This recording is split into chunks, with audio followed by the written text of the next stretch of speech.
Should Muslims identify as feminists? Is feminism an unwritten part of Islam, or is it contrary to it? Is it a necessary label or an unnecessary label, or harmful, even heretical? In this video I will be looking at what feminism is and whether it makes sense for Muslims to self-identify as feminists. As always, I want to represent people's views to the best of my knowledge and as they themselves would want their views to be represented, and I do not wish to offend too much. So what is feminism? What does feminism even mean? Wikipedia, the font of all knowledge, says that feminism is a range of social movements, political movements and ideologies that aim to define and establish the political, economic, personal and social equality of females. Feminism incorporates the position that societies prioritise the male point of view and that women are treated unjustly within those societies. I think most feminists would have general agreement with this status, though of course there isn't just one homogeneous idea of feminism. So is feminism this simple principle that men and women are equal or should be in every way, or that they are just equal in value, or does it involve committing to something more? I believe that the latter is true. Feminism, at least by its bespoke name, arose in the 19th century, so relatively new. Whatever good works the first feminists may well have done did not extend to inventing the principle that males and females have the same innate value. Like with many ideas, the proponents of feminism will often describe it in relatively simple terms, so the idea that men and women are equal in value or to be given equal opportunities, or that no woman should be discriminated against by virtue of her gender. But in practice, it often equates to committing to much more. And this is the case with many ways of thinking. Consider Zionism, for example. Zionists will often say that Zionism is the mere belief that Jews should be allowed to live in their ancestral land. Fine with me, but in practice often equates to subscribing to a particular kind of often rather belligerent Israeli nationalism. Secular groups will often say that they merely oppose religious domination or religious privilege, yet most ostensibly secular organisations are invariably filled with militant atheists who oppose any kind of spiritual systems in all forms. So what additional intellectual commitments does committing to feminism entail? Again, I want to be fair here and represent people as they would want to be represented. Do most people identifying as feminists actually hate the concept of family or think that men are evil, stupid brutes? No. However, there are several deeply held and very mainstream views in feminist discourse and now common discourse, which I think that a sincere truth seeker should find rather difficult to accept. The first one which I'll talk about is the feminist narrative of history. And history is important. If you control the history of a people, you control the people. The feminist narrative of history almost always entails the idea that women have been near universally oppressed and dominated by men, that the world has been run not only by men but for men until the emergence of feminism. And this isn't something that just radical fringe feminists believe. This is now a mainstream idea. However, this notion arguably attacks men for their aggression and stupidity in not appreciating the value of women, and rather patronises women too for their alleged inability to not only resist oppression at the hands of men, but their foolishness for not even recognising it throughout almost all of human history. The view is also clearly incorrect. The human race was born into poverty, starvation, disease and violence. Men and women have worked together for millennia to survive and rear children in the most horrendous of circumstances and to protect each other. And in the latter case, men have almost always been expected to be the ones to die first. Has there ever been a society that expects women to lay down their lives for men? Even to this day, the overwhelming majority of murders, suicides and workplace deaths are suffered by men. I'm certainly not saying that women had it better, and I'm not denying that huge injustices have been done towards women on an individual and societal level throughout history and even today. But even in such cases, you can often see injustice to men, which gets ignored too.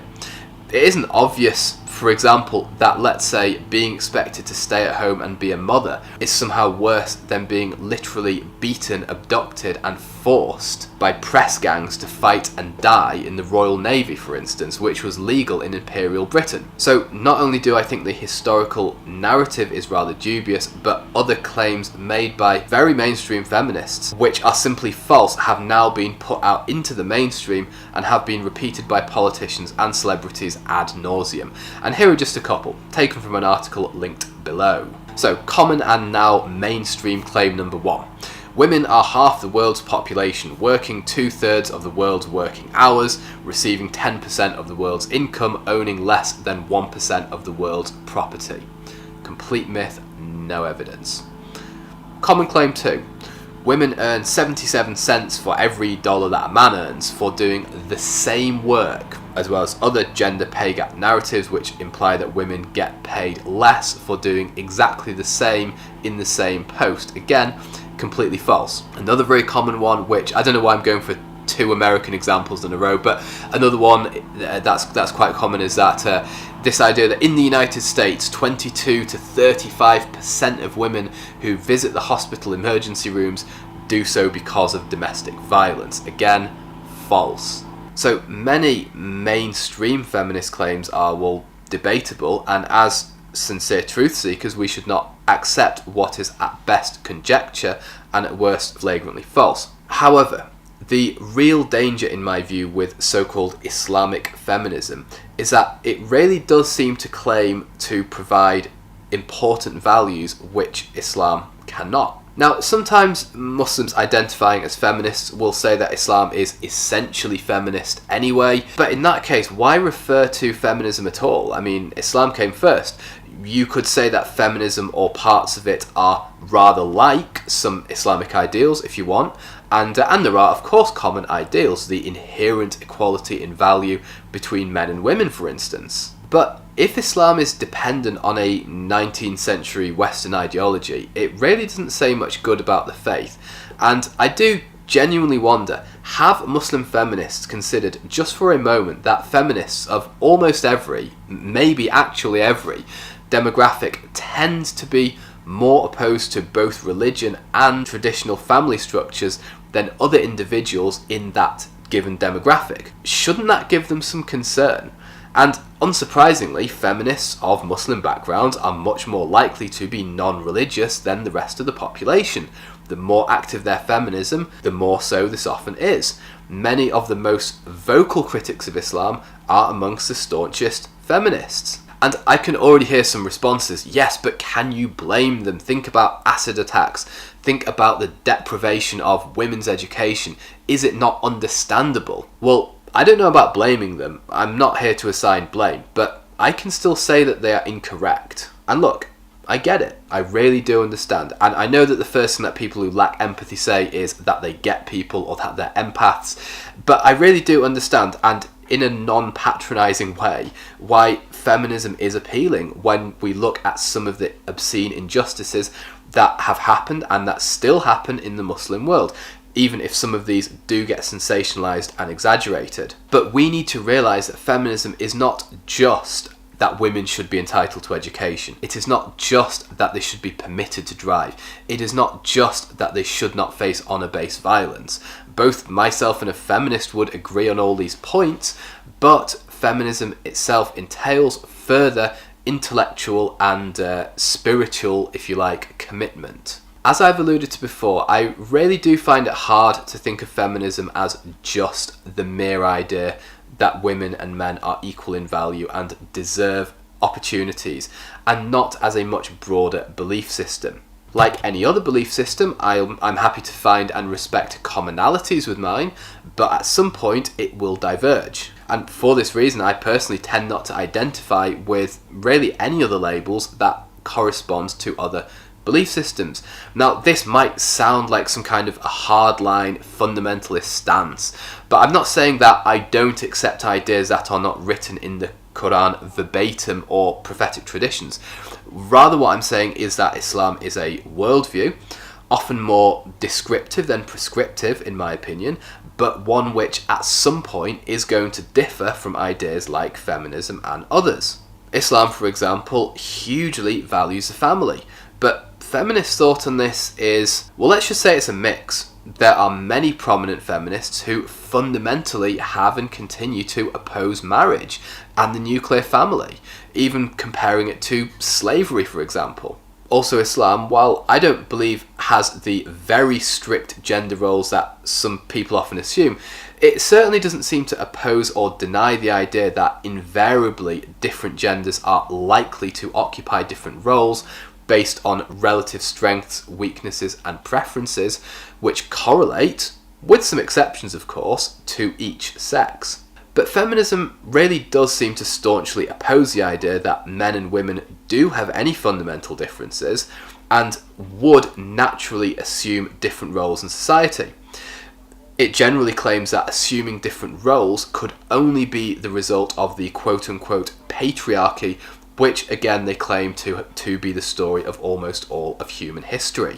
And I'm being consistent in my stance here. I'm not just picking on feminism. I believe in some principles that can be found in socialism, capitalism, liberalism, communism even, because some of these overlap with what appear to be Islamic ones. But ultimately, I cannot take any of these other labels because this would be an endorsement of all of the ideas contained within these systems, including those which do conflict with what I believe to be Islamic principles. So I like to think I've kept this critique of feminism quite mild, I think. Like, often what you can find from Sheikh Google or Imam YouTube is a lot more scathing, which I guess is better for views, but probably won't really change people's minds. So, I hope that if you do identify as a feminist, this has at least given you some decent food for thought. And again, I do want to emphasise again that we can and should challenge genuinely sexist, vicious ideas which mistreat women, of course, but we can do it perfectly well without recourse to the specific ideology of feminism. As a man, I certainly believe in providing for and protecting women, and no, not in a controlling way, but serving them in some sense, but not serving the real beneficiary of feminism, which I believe to be, rather than women, feminism itself. So thank you for watching. Please leave your comments below, and if you find this channel interesting, please consider subscribing.